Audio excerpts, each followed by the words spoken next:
అలాగే నేను చెప్పేది ఏమంటే ఒక మంత్రి గారు ఇచ్చిన ఫస్ట్ ఎండార్స్మెంట్ చిన్న అజెండాలో మనం పెట్టకపోవడం అనేది మన కౌన్సిల్ ఏర్పడి 3 సంవత్సరాల 4 నెలలు అయింది అధ్యక్ష.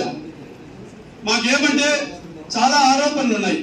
అంటే ఈ 3 సంవత్సరాల 4 నెలల్లో నంద్యాల పట్టణంలో ఎన్నో అభివృద్ధి కార్యక్రమాలకు మనం వెచ్చించిన డబ్బులైతేమి, ఆఫీస్ మెయింటెనెన్స్ అయితేమి, డీజిల్ రేట్లలో అయితేమి, మున్సిపాలిటీ ఖర్చుల విషయంలో అయితేమి చాలా ఆరోపణలు ఉన్నాయి. కాబట్టి నేను ఈ సభాముఖంగా మీకు ఒక కోరిక కోరుతున్నా అధ్యక్ష.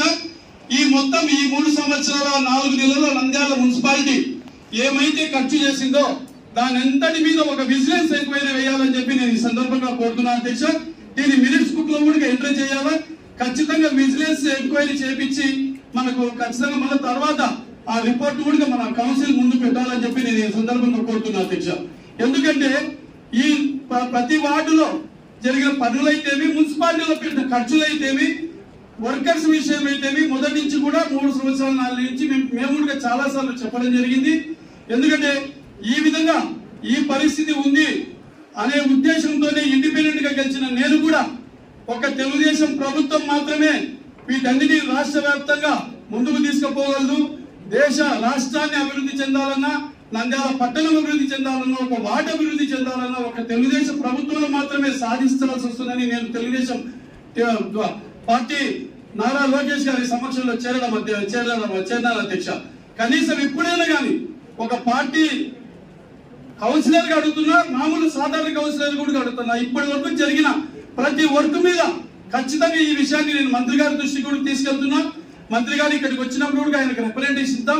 మనందరి తరపున కూడా విజిలెన్స్ మంచి ఒక విజిలెన్స్ ఆఫీసర్ తో దీని మీద ఎంక్వైరీ చేయాలని చెప్పి నేను ఈ సందర్భంగా కోరుతున్నాను అధ్యక్ష. ఖచ్చితంగా దాని మీద మీరు దాని మీద ఏం స్టెప్ తీసుకుంటారు, విజిలెన్స్ ఇస్తామంటారా ఏమంటారో కూడా దయచేసి మీరు చెప్తే బాగుంటుంది అధ్యక్ష.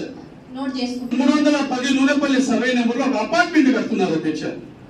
కానీ అది తెలిసిందంటే అక్కడి నుంచి వాళ్ళు ఫోన్ చేస్తున్నారు, ఈ అపార్ట్మెంట్ కంప్లీట్ రూల్స్ వ్యతిరేకంగా కడుతున్నారు, సర్వే నెంబర్ 310లో 50 సెంటర్లో కడుతున్నామన్నారు. కానీ ఇప్పుడు వచ్చేటప్పుడు నాకు ఫోన్ వచ్చింది కాబట్టి నేను అక్కడ విజిట్ చేయలేకపోయాను అధ్యక్ష. విజిట్ చేయాలా, టీపీఓ సెక్షన్ ఖచ్చితంగా అక్కడ పోయి వాళ్ళు ప్లాన్ ప్రకారం కడుతున్నారు లేదా దాన్ని ఖచ్చితంగా చూడమనండి అధ్యక్ష. చూడాలి అధ్యక్ష. ఎందుకంటే ఈ రోజు మనం ఇస్తాను. ఇప్పుడు మీరు గౌరవ సభ్యులు చెప్పినట్టు కూడా మనం ఏం చేస్తున్నామంటే వాళ్ళు ఫౌండేషన్ తీసినప్పుడు పోయి ఆపట్లేదు అధ్యక్ష. మనం వాళ్ళంతా ముక్కాల భాగం కట్టిన తర్వాత పోయి ఆపుతున్నాం. ఈ రోజు కూడా ఇప్పుడు అక్కడ ఏ సమస్య జరిగిందో ఆ సమస్య తీసుకోండి, మొదలు పెట్టి ఎన్ని నెలలు అయింది అని ఎవరి ప్రభుత్వంలో అది మొదలు పెట్టారు, ఆ ప్రభుత్వంలో ఉన్నప్పుడు మనం ఎందుకు ఆపలేకపోయినాం? ఈ పాపం ఎవరు జరిగింది మనం ఆలోచించాలా. ఈ రోజు అధికారులు బలి అయ్యే పరిస్థితి వస్తుంది అధ్యక్ష.